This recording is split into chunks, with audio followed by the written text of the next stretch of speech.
paz y gracia del Señor Jesús sea con cada uno de ustedes en este momento en que queremos dedicarnos a meditar y reflexionar en las palabras del Evangelio de este día, como hemos leído y escuchado en Marcos capítulo 1, versículos 14 hasta el 20.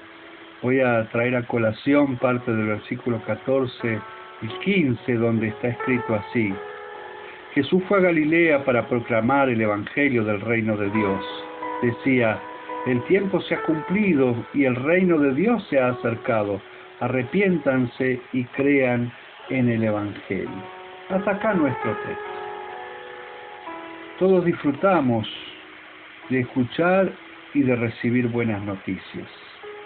Pero a decir verdad, que en nuestro tiempo no abundan, faltan. Todos los días podemos escuchar y enterarnos de muchas malas noticias que ocurren a nuestro alrededor, un poco más cerca, un poco más lejos. Pero gracias a Dios que en su sabiduría y en su misericordia permite que a través de las Sagradas Escrituras nosotros podamos tener buenas noticias para nuestras vidas, que podamos meditar en ellas y que podamos también compartir estas buenas noticias en nuestra familia y con nuestros vecinos, con nuestros amigos y con tantas otras personas. El texto de hoy describe, de acuerdo a Marcos, el inicio del ministerio público de Jesús allí, empezando en Galilea. Y lo hace de una manera escueta, sencilla, pero eso no impide que resalten con contundencia las siguientes palabras y frases: proclamar el Evangelio del reino de Dios. El tiempo se ha cumplido. El reino de Dios se ha acercado. Arrepiéntanse, crean en el Evangelio, síganme. El mensaje de Jesús es simple, es directo y son buenas noticias. Recordamos al ángel que se le apareció a los pastores allí en los campos de Belén y les anunció que venía a traer la buena noticia del nacimiento de Jesús. Y estas buenas noticias no eran solo para ellos, sino que eran para todo el pueblo. Las buenas noticias de Jesús son para toda la humanidad.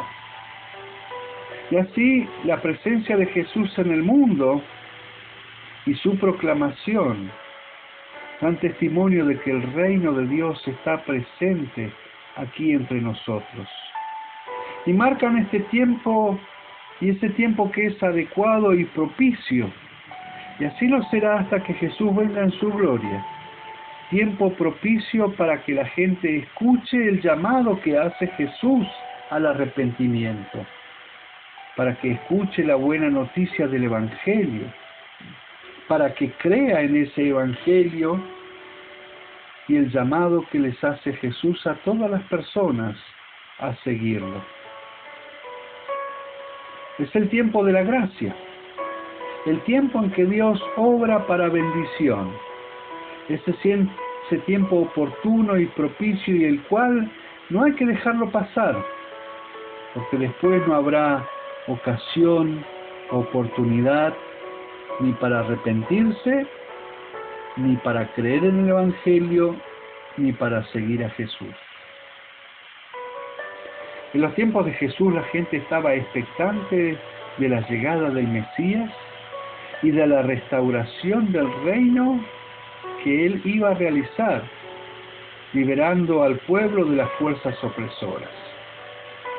Aún los discípulos de Jesús, esta expectativa estaba presente. Por eso le preguntaron: ¿vas a restaurar el reino de Israel en este tiempo?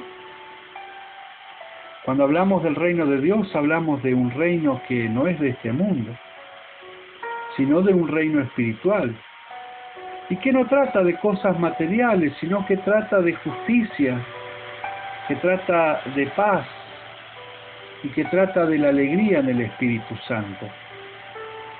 Y al respecto necesitamos preguntarnos cuáles son nuestras expectativas respecto al futuro en este tiempo de gracia. ¿Cuáles son nuestras expectativas respecto a la proclamación del Evangelio, al llamado al arrepentimiento y a creer en Jesucristo, y a los frutos de fe y de restauración? Hay dos imperativos en nuestro texto. Uno dice arrepiéntanse y el otro dice crean. Y en estos imperativos quiero invitarlos a que nos detengamos por un momento.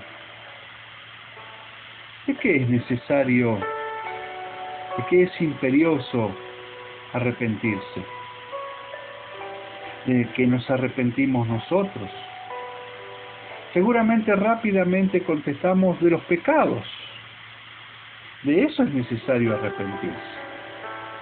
Porque las palabras de Jesús nos recuerdan que somos pecadores y que en esta condición, si no nos arrepentimos, si no creemos, seguimos muertos espiritualmente y seguimos siendo enemigos de Dios y ciegos espirituales. Vivimos en un contexto donde no se habla de arrepentirse. Arrepentirse parece que es malo. Porque si le preguntan a alguien, ¿te arrepentís de algo que dijiste o que hiciste en el pasado? ¿Cambiarías algo de lo que hiciste o dijiste en el pasado? Y la gran mayoría de la gente responde, no, haría todo del mismo modo. ¿Y qué hay de nosotros? ¿Qué hay de vos? La gente no ve la necesidad de arrepentirse. Es más, diría que hasta ni sabe por qué hay que arrepentirse. Esto se debe a que desconocen la ley de Dios, no saben acerca de los daños del pecado en sus vidas, no conocen acerca del destino final, del daño que se hacen a sí mismos y del daño que se hacen hacia otros. Y muchos necesitan saber y reflexionar acerca de lo que es el pecado y acerca del por qué el Señor nos advierte y nos instruye acerca de no hacer esto o aquello y acerca de sus consecuencias. Consecuencias no solo para esta vida, sino para la vida venidera. Por eso este es un tiempo propicio también para llamar al arrepentimiento a través de una invitación a meditar y a reflexionar acerca de lo que es malo y de lo que es bueno. Y es tan necesario e imperioso en nuestro tiempo y en el contexto social en el que vivimos. Claro que no seremos nosotros quienes los convenzan de pecado y de su situación, sino que esa es la obra del Espíritu Santo, que actúa por medio de la palabra y por medio de nuestro testimonio acerca de esa palabra. Si el Espíritu Santo no actúa, no ocurrirá el verdadero arrepentimiento. Jesús por eso nos invita a reflexionar en nuestra necesidad de arrepentimiento y de confesión permanente. El otro imperativo es creer. Y no es creer en cualquier cosa, en alguna idea, en palabras, sino creer en Jesucristo, el Hijo de Dios, el Salvador del mundo. Y no alcanza con saber y con conocer la historia de Navidad, la vida de Jesús, de una manera solamente intelectual. Aunque a decir la verdad, cada vez más son las personas que ignoran, que no saben, que no conocen la palabra de Dios, no conocen el contenido del Evangelio. Creer implica poner la confianza en el Evangelio, en Jesucristo, aquel que es la buena noticia, y en que por medio de Él y por medio de esa fe se nos dará lo que se nos ha prometido. ¿Y qué se nos ha prometido?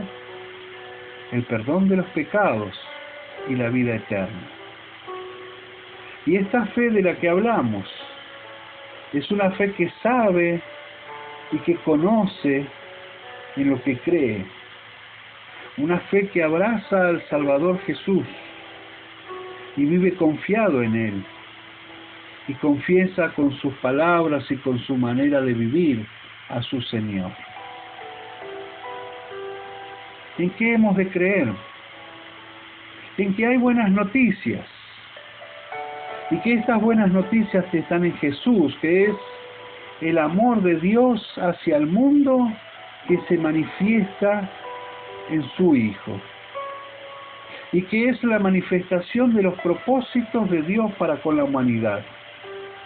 Y que bien nosotros sabemos son propósitos de salvación, no de perdición. Jesús llama a tener fe, a poner nuestra confianza en Él, a poner nuestras vidas en las manos del Señor, de Él mismo. Porque Él es quien donó su obra desde la cruz, para que nosotros tengamos perdón y tengamos vida. Es Jesús quien nos da la promesa de un futuro promisorio y aquel que produce buenos frutos en nuestras vidas como resultado de la fe. Crean en el Evangelio, en Jesucristo. Este es el segundo imperativo. Y luego del llamado al arrepentimiento y a creer, viene el llamado que también hace Jesús a seguirlo. Y te invito a que te preguntes, ¿cuál es el camino que hace Jesús? ¿Hacia dónde va Él? ¿Hacia dónde nos conduce?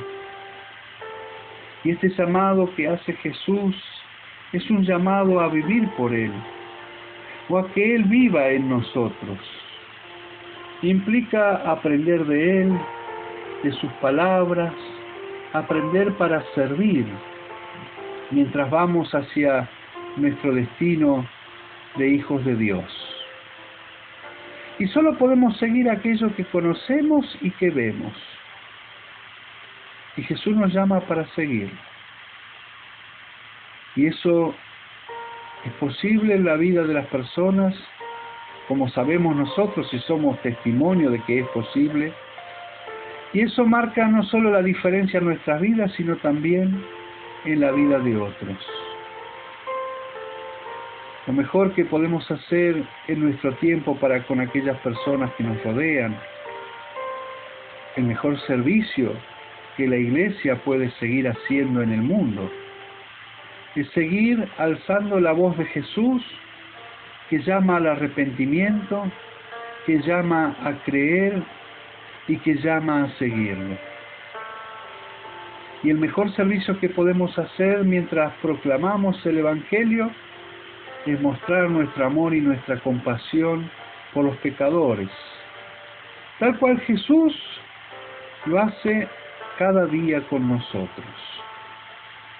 Y esta es la manera en que nos hacemos partícipes de la obra de Dios en favor del mundo. Cuando dejamos de pensar en nosotros mismos, cuando dejamos de pescar para nosotros mismos y empezamos a pescar para Dios. Que estas palabras nos animen a dar gracias a Dios porque somos conocedores de las buenas noticias del Evangelio y que el Espíritu Santo nos lleve a que seamos la voz de Jesús en nuestro tiempo, en nuestro hogar, con aquellas personas que nos rodeamos, en el trabajo, en los estudios, con nuestros vecinos. Que así sea. Amén. Y que la gracia del Señor Jesús, el amor de Dios y la presencia consoladora del Espíritu Santo esté con ustedes ahora y siempre. Amén.